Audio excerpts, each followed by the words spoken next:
Hello guys, welcome to Toppers Spot. My name is Rahul Pandey. Hope you guys are doing well.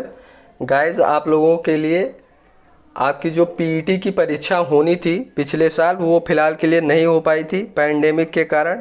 तो उसकी परीक्षा के लिए नई डेट घोषित कर दी गई है. अब आप लोगों की परीक्षा बहुत जल्द ही कराई जाएगी. उसके लिए आवेदन की प्रक्रिया जो है, एप्लीकेशन की प्रक्रिया जो है ऑनलाइन हो चुकी है स्टार्ट. उसके लिए डेट भी घोषित की जा चुकी है. आज हम लोग इसी पीईटी से संबंधित जितनी भी टॉपिक हैं उनको कवर करेंगे कि कैसे आपका आवेदन किया जाएगा, आपकी क्वालिफ़िकेशंस क्या होंगी, कितनी फ़ीस आपको पेड करनी होगी उसके लिए, और आप किन पदों पर अप्लाई कर सकेंगे, कितना पद होगा इसके लिए, एग्ज़ाम का पैटर्न, एग्ज़ाम कराया कब जाएगा और उसका पैटर्न क्या होगा. इन सब बातों पे हम लोग चर्चा करेंगे इस वीडियो में. गाइज़, आप लोगों से एक रिक्वेस्ट है कि वीडियो को ज़्यादा से ज़्यादा अपने दोस्तों के साथ शेयर करिएगा ताकि ज़्यादा से ज़्यादा लोग अपने साथ जुड़ सकेंगे.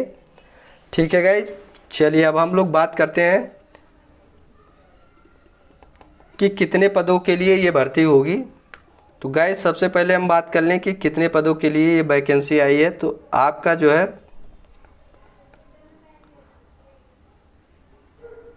पद कितने होंगे इसके लिए,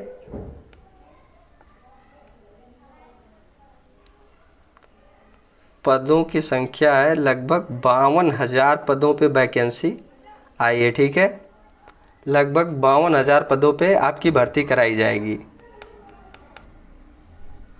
इसमें.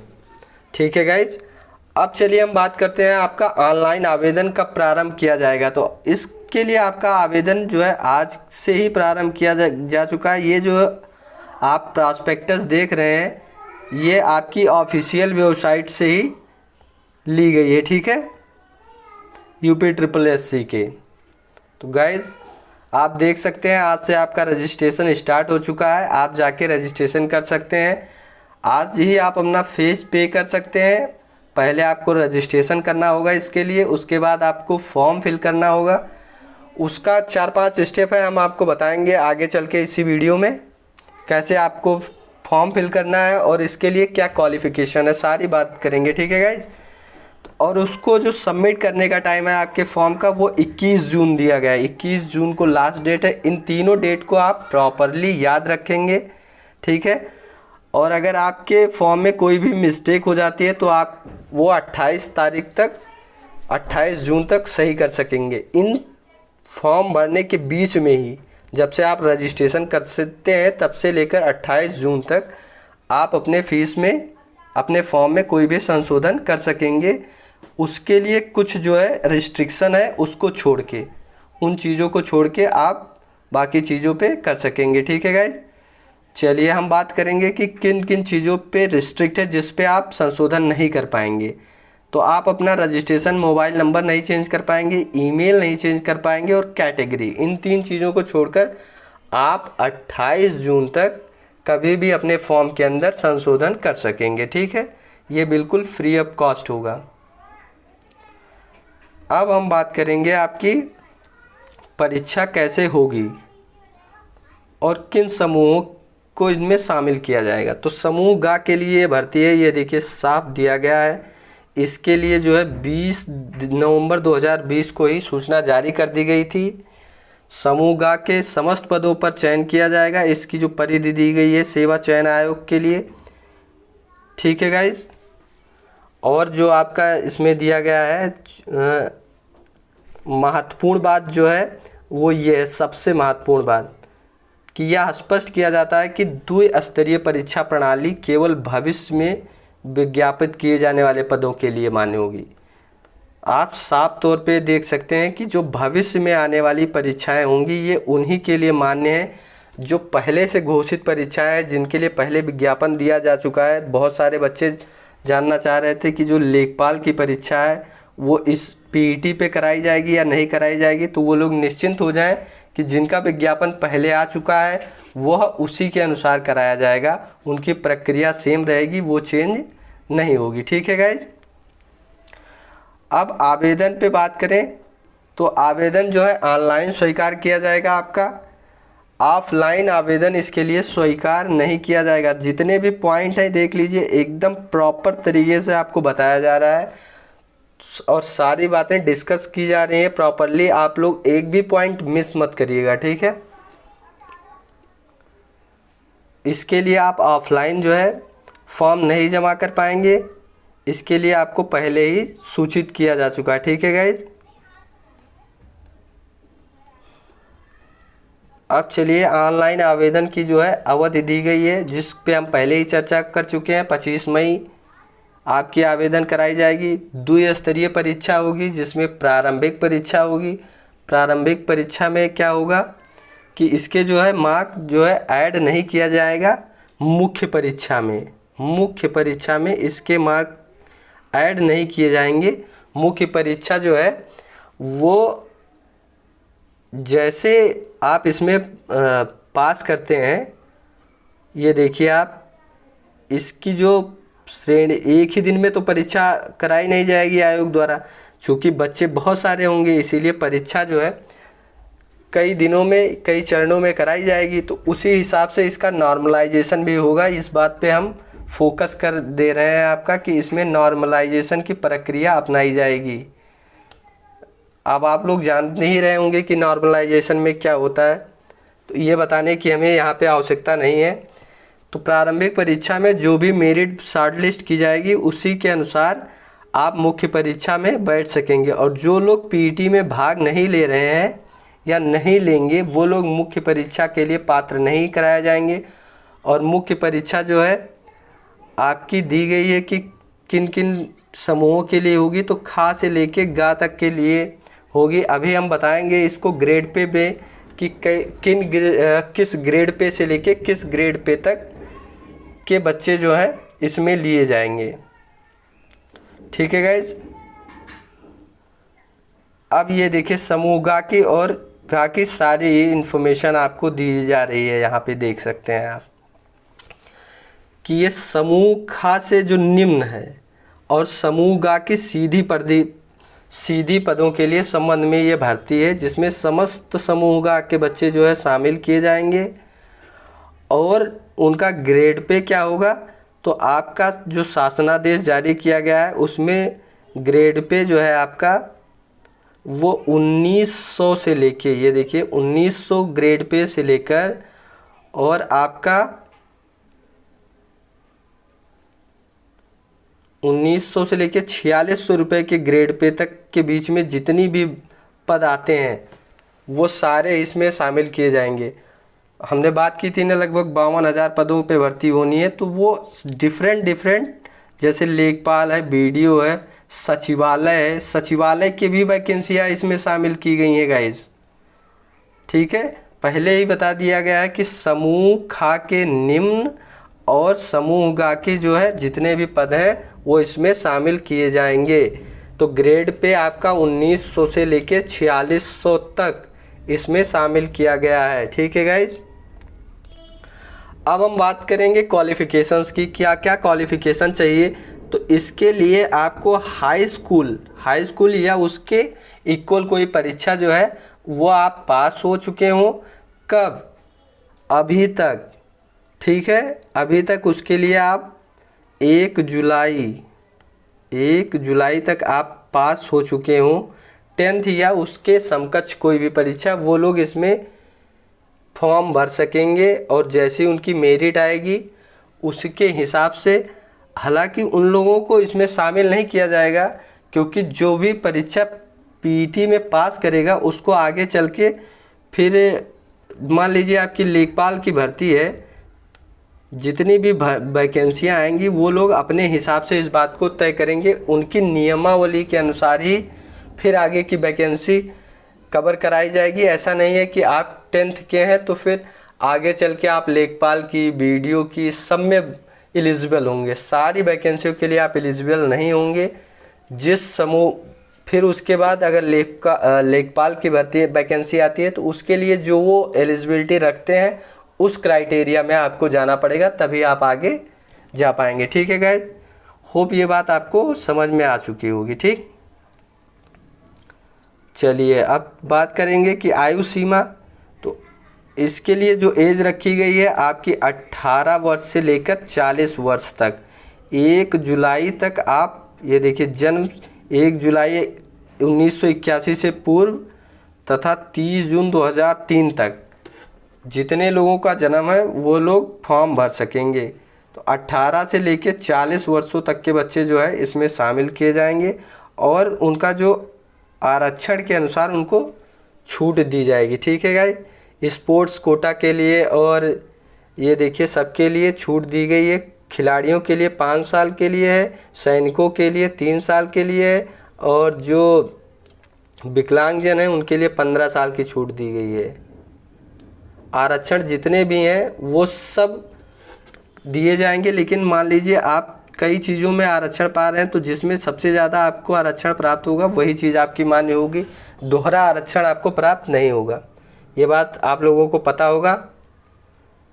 अब गाइस हम लोग बात करेंगे इसकी परीक्षा की तिथि की। तो परीक्षा की तिथि जो है अभी घोषित नहीं की गई है, ये देख लीजिए आप। हर बात इसीलिए मैं कह रहा हूँ, सारी ही बातें इंपॉर्टेंट है और आप प्लीज़ पूरा ध्यान से देखिएगा वीडियो। ठीक है गाइस,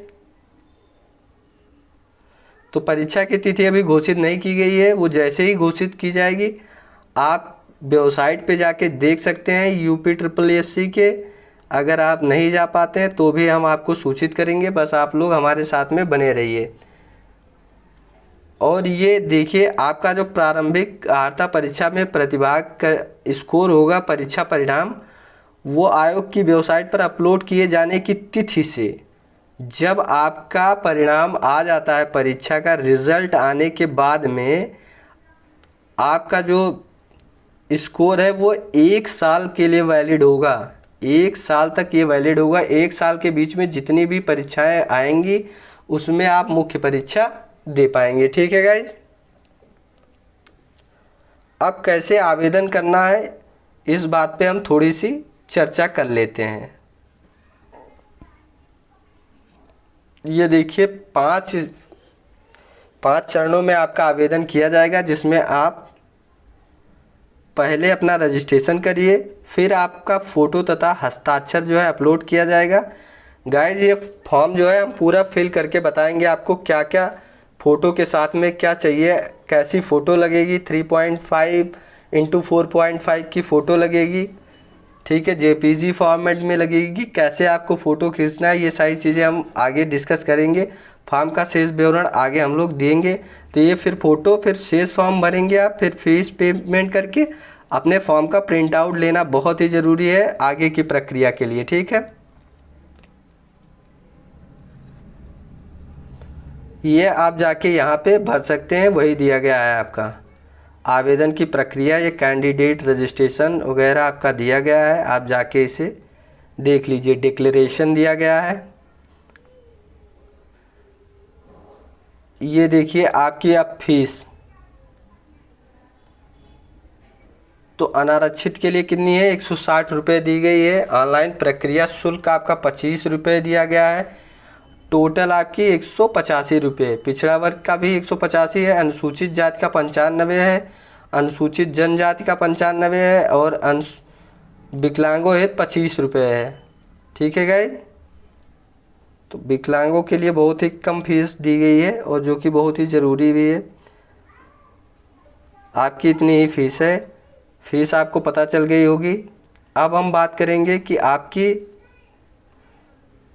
पाठ्यक्रम क्या है, इसमें क्या पाठ्यक्रम दिया गया है उस पर हम लोग चर्चा करेंगे सीधे। बाकी आरक्षण से संबंधित चीज़ें हैं जो आप जाके देख सकते हैं उसमें आरक्षण, हालांकि उसमें कुछ भी दिया नहीं गया है ऐसा, आप लोग पहले से ही जानते हैं आरक्षण के बारे में, किसको कितना आरक्षण प्राप्त है। तो अब बात करते हैं पाठ्यक्रम में इसमें क्या क्या पाठ्यक्रम शामिल है। तो इसमें इतिहास जो है, भारत का इतिहास शामिल है। 5 नंबर का पेपर आएगा आपका टोटल, जिसमें सिंधु घाटी की सभ्यता, जितने टॉपिक दिए गए हैं गाइज आपको टॉपिक वाइज तैयार करना है, ज़्यादा तैयार करने की ज़रूरत नहीं है। तो सिंधु घाटी की सभ्यता, वैदिक संस्कृति, बौद्ध धर्म, जैन धर्म, मौर्य धर्म, गुप्त वंश, हर्षवर्धन, राजपूत काल। आप ऐसे चाहें तो इसका स्क्रीनशॉट ले सकते हैं। ठीक है, यहीं से। फिर सल्तनत काल, गुप्त, मुगल साम्राज्य, मराठा साम्राज्य, ब्रिटिश राज का अभ्युदय एवं प्रथम स्वतंत्रता संग्राम, ब्रिटिश राज का सामाजिक आर्थिक प्रभाव। फिर आपका भारतीय राष्ट्रीय आंदोलन से 5 क्वेश्चन आएंगे। तो पूरे हिस्ट्री से आपका 10 नंबर आएगा, जिसमें से 5 नंबर आपका केवल राष्ट्रीय आंदोलन से आ रहा है और 5 नंबर आपका बाकी हिस्ट्री से आ रहा है। ठीक है, तो आपको एक एक टॉपिक पूरी तरीके से तैयार करना है। ठीक है गाइस, चलिए भूगोल में बात करें तो आपका भारत एवं विश्व का भूगोल आना है। नदियाँ, नदियों की घाटी, भूजल संसाधन, पर्वत, पहाड़ियाँ तथा हिमनद, मरुस्थल और शुष्क क्षेत्र। गाइज आप लोग इसका स्क्रीनशॉट ले लीजिए। ठीक है, भारत एवं विश्व का राजनीतिक भूगोल भी आएगा, जलवायु तथा मौसम, टाइम जोन, जनसांख्यिकी परिवर्तन का प्रवास, ये सभी चीज़ें आपकी इसमें कवर कराई जाएंगी। और आपका जो है 5 ही नंबर का होगा भूगोल भी। फिर आपका भारतीय अर्थव्यवस्था, ये भी आपकी 5 नंबर की ही आएगी। भारतीय अर्थव्यवस्था 1947 से 1991 तक अलग दिया गया है। फिर वर्ष 1991 में जो आर्थिक मंदी आई थी उसके बारे में और उसका सुधार कैसे किया गया। फिर वर्ष 2000 के पश्चात, 2014 के पश्चात कृषि में क्या सुधार किए गए, इन सब के बारे में आपका अर्थव्यवस्था में आएगा। ठीक है, आर्थिक सुधार, जीएसटी भी पूछा गया है सेपरेट टॉपिक में। ठीक है, अभी आपका भारतीय संविधान आ गया, इंडियन कॉन्स्टिट्यूशन और पब्लिक एडमिनिस्ट्रेशन, इससे भी आपका 5 नंबर आएगा। फिर आपका सामान्य विज्ञान है, जिसमें आपका भौतिक, रसायन और जीव तीनों ही शामिल है 5 नंबर के लिए। गाइज आप लोग एक एक का स्क्रीनशॉट लेते जाइएगा। ठीक है, हालांकि हम इसकी पीडीएफ जो है आपकी अपलोड कर देंगे। अगर आप लोग पीडीएफ चाहते हैं तो आप लोग हमारा Telegram channel toppers spot join कर सकते हैं। आप टेलीग्राम पे जाइए, सर्च करिए, आपको टॉपर्स स्पॉट मिल जाएगा। और अगर चाहते हैं आप इंस्टाग्राम, तो इंस्टाग्राम पर भी हमें ज्वाइन कर सकते हैं, वहाँ पे भी इसकी पीडीएफ उपलब्ध कराई जाएगी। ठीक है गाइज, बाकी आपका सामान्य हिंदी है, ये भी आपका 5 नंबर। और सामान्य अंग्रेजी, सामान्य हिंदी में संधि है, विलोम शब्द है, पर्यायवाची है, वाक्यों के लिए एक शब्द है, लिंग है, भिन्नार्थक शब्द है, मुहावरे, लोकोक्तियाँ, सामान्य शुद्धियाँ हैं, लेखक एवं रचनाएं हैं। फिर अंग्रेजी में व्याकरण है और अपठित गद्यांश दिया जाएगा, जिससे 1-2 क्वेश्चन आएंगे। ठीक है, फिर आपका रीजनिंग दिया गया है, लॉजिकल एवं रीजनिंग दिया गया है, इससे भी 5 नंबर आएगा आपका। ठीक है, अब गाइज बात करते हैं आपका मैथ का। कहीं पे आपका हम लोग मिस कर दिए होंगे मैथ। ये देखिए जो प्रारंभिक मैथ है वो दी गई है। इसमें आपका पूर्ण संख्या, भिन्न तथा दशमलव प्रतिशतता, साधारण अंकगणितीय समीकरण, वर्ग एवं वर्गमूल, घातांक एवं घात और औसत। गाइस इसमें आपको बहुत ज़्यादा चीज़ें नहीं दी गई हैं, इसीलिए आप लोग परेशान मत होइएगा मैथ को लेकर। मैथ भी बहुत ही इजी दिया गया है। ये हो गई आपकी रीजनिंग। फिर आपका करंट अफेयर है, भारतीय से एवं वैश्विक दोनों दिया गया है। ये देखिए भारतीय एवं वैश्विक करंट अफेयर आएगा। ठीक है गाइज, फिर सामान्य जागरूकता के लिए आपके ये सारे टॉपिक दिए गए हैं। भारत के पड़ोसी देश, राजधानी, मुद्रा, खेल, अंतर्राष्ट्रीय दिवस, मुख्यालय, संगठनों के, जलवायु परिवर्तन का कारण, पुरस्कार एवं विजेता, ये सारे टॉपिक दिए गए हैं। अब जो सबसे इम्पॉर्टेंट टॉपिक है आपका, लेकिन हालांकि आप देखिए ये जो आपका जनरल अवेयरनेस है ये आपका 10 नंबर का पूरा आएगा गाइस। हालांकि ये टॉपिक बहुत ही बड़ा है, लेकिन आप इसे एंशिएंट लूसिएंट से इसे आप कवर कर सकते हैं, ये सारे ही टॉपिक, जो कि 10 नंबर का आपका प्रोवाइड कराया जाएगा। फिर 10 नंबर का जो है अकेले आपका अपठित हिंदी गद्यांश का विवेचन दिया जाएगा। 2 गद्यांश आपको दिए जाएंगे जो कि 5-5 नंबर के होंगे, उनका आपको विश्लेषण करके क्वेश्चनों का आंसर देना होगा। ये 10 नंबर का होगा। ठीक है गाइज,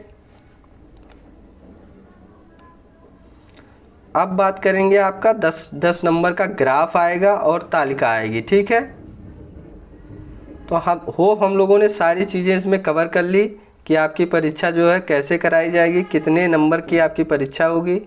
ये देखिए आपका पहले ही बता चुके हैं, आपकी परीक्षा जो है संख्या 100 क्वेश्चन होंगे, 2 घंटे आपकी अवधि दी जाएगी, आपके पूर्णांक 100 होंगे। ठीक है गाइज, ये थी आपके सारे विश्लेषण आपके पीईटी परीक्षा से संबंधित। होप आप लोगों को सब समझ में आ गया होगा। अगर आप लोग चाहते हैं कि इसका फॉर्म को भर के आपको डेमोन्स्ट्रेट किया जाए तो आप हमें वीडियो के अंत में आप जाके कमेंट बॉक्स में बताइएगा कि आप लोगों को डेमोन्स्ट्रेशन चाहिए क्या इसके लिए, फॉर्म के लिए। और गाइस अगर ये वीडियो आप लोगों को पसंद आई हो तो प्लीज़ वीडियो को लाइक करिएगा और अपने दोस्तों के साथ शेयर करिए, ताकि ज़्यादा से ज़्यादा दोस्त आपके, ज़्यादा से ज़्यादा स्टूडेंट चैनल के साथ जुड़ सकें, ताकि आपको पढ़ाने में और बताने में सब कुछ मज़ा आए। गाइस मिलते हैं आपको नेक्स्ट वीडियो में नेक्स्ट सूचना के साथ। तब तक के लिए जय हिंद।